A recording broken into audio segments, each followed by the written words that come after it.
सफर का ही था मैं सफर का रहा। ये लाइन है अरिजीत सिंह के गाने की और यही सवाल है हमारा आपसे भी।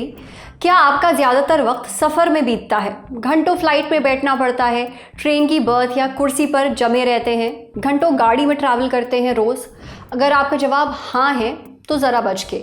लंबे सफ़र में घंटों बैठने से पैरों में खून के थक्के जमने का रिस्क रहता है। अगर इन थक्कों का वक्त पर इलाज ना हो तो ये बहुत ख़तरनाक साबित हो सकता है। ज़िंदगी एक सफ़र है सुहाना और आपका सफ़र सुहाना बना रहे इसके लिए कुछ बातों का ध्यान रखना बेहद ज़रूरी है। इसलिए सेहत के इस एपिसोड में डॉक्टर से जानिए कि लंबे सफ़र में देर तक बैठने से खून के थक्के क्यों जमने लगते हैं, खून के थक्के जमने से किस तरह की समस्याएं हो सकती हैं, जब नसों में खून के थक्के जमते हैं तो क्या लक्षण देखने को मिलते हैं और इससे बचाव और इलाज कैसे किया जाए, सुनिए।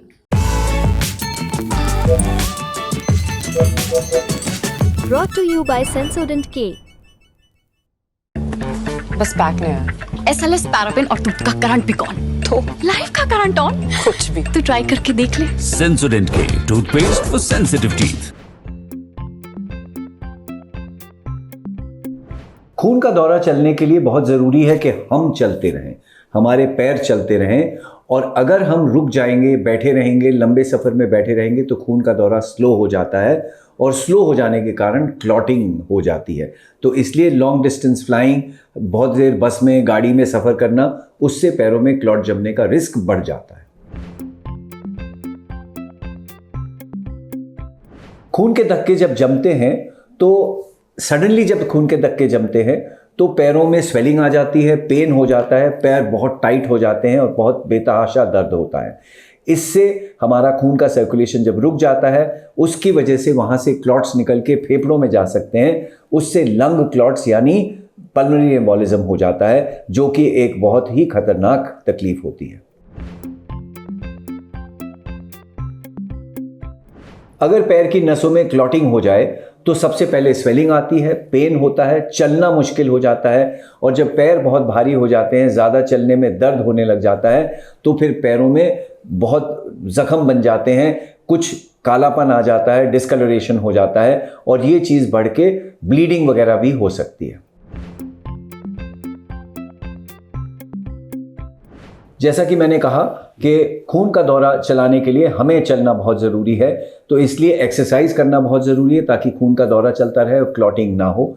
एक्सरसाइज के साथ करते समय एक स्पेशल किस्म के स्टॉकिंग्स आते हैं, मेडिकल कंप्रेशन स्टॉकिंग्स बोलते हैं उन्हें, उनको पहन के अगर हम वॉक करते हैं तो उससे भी स्वेलिंग कम रहती है। अगर हमारी फैमिली हिस्ट्री है क्लॉटिंग की तो हमें बहुत ज़्यादा ध्यान रखना है। अगर हम कोई ड्रग्स ले रहे हैं, खास करके यंग लेडीज़, लड़कियां जो है ओरल कॉन्ट्रासेप्टिव पिल्स, जो प्रेगनेंसी रोकने की दवाइयां होती हैं वो ले रही हैं, तो उसके साथ भी ये क्लॉटिंग का रिस्क बहुत ज़्यादा बढ़ जाता है। अगर ऐसी कोई समस्या है और आपका सबसे पहले इम्पॉर्टेंट काम ये है कि जैसे ही आपके पैर में कोई स्वेलिंग आ जाए, सडनली पेन होना शुरू हो जाए तो तुरंत अपने वैस्कुलर सर्जन से जाके मिले, क्योंकि इसका अर्ली डायग्नोसिस होना बहुत ज़रूरी है। अर्ली डायग्नोसिस अगर हो जाता है तो इसकी रोकथाम वहीं की जा सकती है। कुछ इंजेक्शंस होते हैं खून पतला करने के, कुछ गोलियां दवाइयां होती हैं खून पतला करने की, और अगर बहुत ज़्यादा क्लॉटिंग हो जाती है तो आजकल एक AI आर्टिफिशियल इंटेलिजेंस बेस्ड कुछ मशीनें हैं जिनसे हम इन क्लॉट्स को सक आउट कर सकते हैं और उसके बाद में वो स्टॉकिंग्स पहन के आदमी चलता रहता है। और जो खून की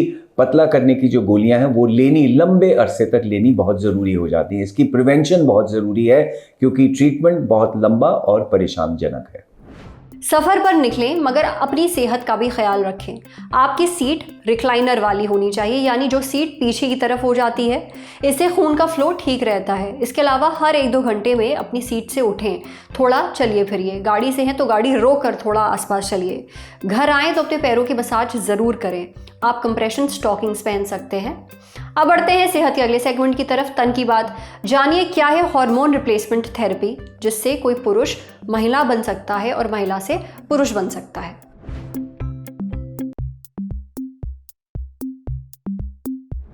पूर्व क्रिकेटर संजय बांगर के बेटे आर्यन ने अपना जेंडर चेंज करवाया। अब वो आर्यन से अनाया बन गए हैं। इसके लिए उन्होंने हार्मोन रिप्लेसमेंट थेरेपी का सहारा लिया है। अनाया ने अपने सोशल मीडिया अकाउंट पर थेरेपी के बाद की नई फोटोज शेयर की हैं। मगर ये हार्मोन रिप्लेसमेंट थेरेपी क्या है, कैसे कोई लड़का लड़की बन सकता है या लड़की से लड़का बन सकता है, ये हमने पूछा डॉक्टर शैली शर्मा से। डॉक्टर शैली बताती हैं कि जब शरीर में हार्मोन्स की कमी हो जाती है तब इन्हें बाहर से दिया जाता है। इसे हार्मोन रिप्लेसमेंट थेरेपी कहते हैं। जैसे महिलाओं के शरीर में मेनोपॉज के बाद एस्ट्रोजन और प्रोजेस्टेरोन हार्मोन कम हो जाते हैं। ये वो हार्मोन्स हैं जिनके कारण महिलाएं प्रेग्नेंट होती हैं, उनके पीरियड्स आते हैं। तब इन हार्मोन्स की कमी से बचाने या उन्हें ठीक करने के लिए बाहर से हार्मोन्स दिए जाते हैं। अब ये थेरेपी कई तरह की होती है, जैसे कि मैस्कुलिनाइजिंग हार्मोन थेरेपी या फिर फेमिनाइजिंग हार्मोन थेरेपी। ये वो थेरेपीज़ हैं जिनसे इंसान जेंडर चेंज करता है अपना। इन्हें जेंडर अफर्मिंग हार्मोन थेरेपी या फिर ट्रांसजेंडर हार्मोन थेरेपी भी कहा जाता है। जो थेरेपी आर्यन ने अनाया बनने के लिए करवाई है वो फेमिनाइजिंग हार्मोन थेरेपी होगी। इसमें व्यक्ति को एस्ट्रोजन हार्मोन दिया जाता है। क्यों? क्योंकि महिलाओं में जो शारीरिक बदलाव होते हैं जो उन्हें पुरुषों से अलग बनाते हैं वो एस्ट्रोजन हार्मोन्स की वजह से ही होते हैं, जैसे कि पीरियड्स आना, प्रेगनेंसी होना, ब्रेस्ट और हिप्स का विकास होना वगैरह वगैरह। हालांकि इस थेरेपी से शरीर में केवल बाहरी बदलाव ही होते हैं। इसका पीरियड्स और प्रेगनेंसी से कोई संबंध नहीं होता, यानी इस थेरेपी को करवाने के बाद भी इंसान प्रेग्नेंट नहीं हो सकता है, ना ही पीरियड्स होते हैं। वो इसलिए क्योंकि इसके लिए गर्भाशय और ओवरी की ज़रूरत होती है।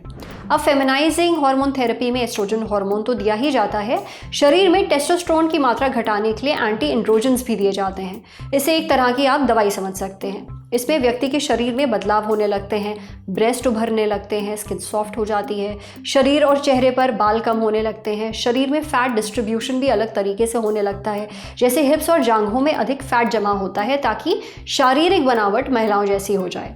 अब इसी तरह मैस्कुलिनाइजिंग हार्मोन थेरेपी में टेस्टोस्टेरोन हार्मोन दिया जाता है ताकि पीरियड्स आना बंद हो जाएं, ओवरी में कम एस्ट्रोजन बने, मसल्स का विकास हो, आवाज़ भारी हो और शरीर पर बाल बढ़ जाएं।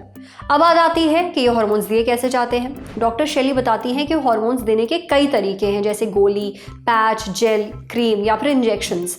थेरेपी किस तरीके से दी जाएगी ये व्यक्ति की ज़रूरत और डॉक्टर की सलाह पर निर्भर करता है। वही हार्मोन रिप्लेसमेंट थेरेपी कितने वक्त में काम करेगी ये व्यक्ति की उम्र, हार्मोन रिसेप्टर्स और दवा के असर पर निर्भर करता है। देखिए, हार्मोन रिसेप्टर्स एक तरह के प्रोटीन होते हैं जो किसी खास हार्मोन को बांध कर रखते हैं। हालांकि हार्मोन रिप्लेसमेंट थेरेपी की कुछ कमियां भी हैं, जैसे प्यूबर्टी के समय हुए बदलावों को रिवर्स नहीं कर सकती। माने अगर आप जन्म से एक पुरुष हैं, बायोलॉजिकल तौर पे आपकी आवाज़ भी लड़कों जैसी है, तो ये थेरेपी कराने के बाद आपकी आवाज़ लड़कियों जैसी नहीं होगी, वो पहले जैसे ही रहेगी। पर अगर इंसान चाहे तो इसके लिए अलग से थेरेपी या सर्जरी करवा सकता है। हार्मोन रिप्लेसमेंट थेरेपी के लॉन्ग टर्म रिस्क क्या हैं ये अभी पूरी तरह से मालूम नहीं है, मगर माना जाता है कि इससे इनफर्टिलिटी हो सकती है, खून का थक्का जम सकता है, ब्लड प्रेशर हाई हो सकता है, किडनी और लिवर से जुड़ी बीमारियां भी हो सकती हैं। इसलिए अगर आप ये थेरेपी करवाने के बारे में सोच रहे हैं तो डॉक्टर से तफसील में कंसल्टेशन ज़रूर लीजिए। समझे? अब बारी सेहत के आखिरी सेगमेंट की, खुराक यानी झक्कासी हेल्थ टिप। सर्दियां आने वाली हैं, जानिए कौन से साग सर्दियों में ज़रूर खाने चाहिए और उनके फ़ायदे। सर्दियों का मौसम यानी साग का मौसम। सर्दियों में कई तरह के साग खाए जाते हैं, जैसे सरसों का साग, पालक का साग, मेथी का साग, बथुआ, चने का साग। इन्हें खाने के बहुत फ़ायदे भी होते हैं। सर्दियों में कौन कौन से साग ज़रूर खाने चाहिए और इनके क्या फ़ायदे हैं ये हमें बताया डॉक्टर अनु अग्रवाल ने। डॉक्टर अनु कहती है कि सर्दियों में तरह तरह के साग खाना शरीर के लिए बहुत अच्छा होता है। हम सरसों का साग खा सकते हैं। भाई, मक्के की रोटी और सरसों का साग, ये कॉम्बिनेशन तो हमेशा से सुपर हिट रहा है। सरसों के साग में calcium, phosphorus, magnesium, potassium, folate और फाइबर पाया जाता है, यानी ये हमारी हड्डियां मजबूत बनाता है, दिल का ख्याल रखता है, खून का फ्लो सुधारता है और पेट को भी देर तक भरा हुआ रखता है। इसमें विटामिन ए और विटामिन सी होता है। ये दोनों एंटीऑक्सीडेंट की तरह काम करते हैं, यानी हमारे सेल्स को नुकसान से बचाते हैं और लंबे वक्त तक चलने वाली बीमारियों का रिस्क घटाते हैं। इसे खाने से इम्यूनिटी भी मजबूत होती है। सर्दियों में पालक का साग भी खाया जा सकता है। पालक में फाइबर और पानी होता है जिससे पेट साफ रहता है, कब्ज की शिकायत नहीं होती है। इसमें कैल्शियम और विटामिन के होता है जो हड्डियों को मजबूत बनाता है। और यही नहीं, पालक के साग में आयरन, पोटाशियम, मैग्नीशियम और एंटीऑक्सीडेंट्स भी होते हैं, यानी इसे खाने से स्किन में निखार आता है और बाल भी मजबूत होते हैं। सर्दियों के मौसम में हमें बथुए का साग ज़रूर खाना चाहिए। बथुए में विटामिन ए और विटामिन सी होता है जिससे इम्यून सिस्टम मजबूत होता है और इन्फेक्शंस का रिस्क घटता है। इसमें मौजूद विटामिन के और कैल्शियम हड्डियां मजबूत बनाते हैं। बथुए में पाए जाने वाले फाइबर से हाजमा भी ठीक रहता है। उस पर बथुए में कम कैलोरीज होती हैं, जिससे वेट लॉस में भी मदद मिलती है। इसी तरह हम मेथी का साग खा सकते हैं। मेथी में पोटेशियम होता है, जिससे बीपी कंट्रोल में रहता है। इसमें कैल्शियम और मैग्नीशियम होता है, जिससे हड्डियां मजबूत होती हैं। मेथी में एंटी इन्फ्लेमेटरी गुण भी पाए जाते हैं, यानी ये जोड़ों में होने वाले दर्द से राहत दिलाती है। इसमें फाइबर, फोलेट और विटामिन के भी होता है, यानी मेथी का साग खाने से पाचन सुधरता है, सेल्स की मरम्मत होती है और वेट लॉस में भी मदद मिलती है। हालांकि अगर आप कोई खास दवा खा रहे हैं, जैसे खून को पतला करने वाली दवाइयाँ यानी कि ब्लड थिनर्स, तो साग खाने से पहले अपने डॉक्टर की सलाह ज़रूर लीजिए। आज सेहत पर इतना ही। अगर आप एक डॉक्टर हैं, हमसे कुछ शेयर करना चाहते हैं, तो जो ईमेल आईडी इस वक्त आपको अपनी स्क्रीन पर दिख रही है, उस पर हमें एक मेल भेज दीजिए। जाते जाते एक ज़रूरी सूचना, साल भर के इंतजार के बाद वापस लौट आया है ललन टॉप अड्डा। अब इसमें कौन कौन आने वाले हैं, इसकी थोड़ी थोड़ी खबर तो आपको होने लगी है। तारीख नोट डाउन कर लीजिए, 22, 23 और 24 नवंबर को आना है। कहाँ? Major Dhyan Chand national stadium, Delhi में है। रजिस्ट्रेशन के लिए lalontop.com पे दिए बैनर पर क्लिक करिए, या फिर वीडियो में दिए हुए डिस्क्रिप्शन बॉक्स में एक लिंक है, उस पर क्लिक करिए। बनिए 3 दिन के ललन टॉप अड्डा का हिस्सा सिर्फ 499 रुपए में। आपका इंतजार रहेगा।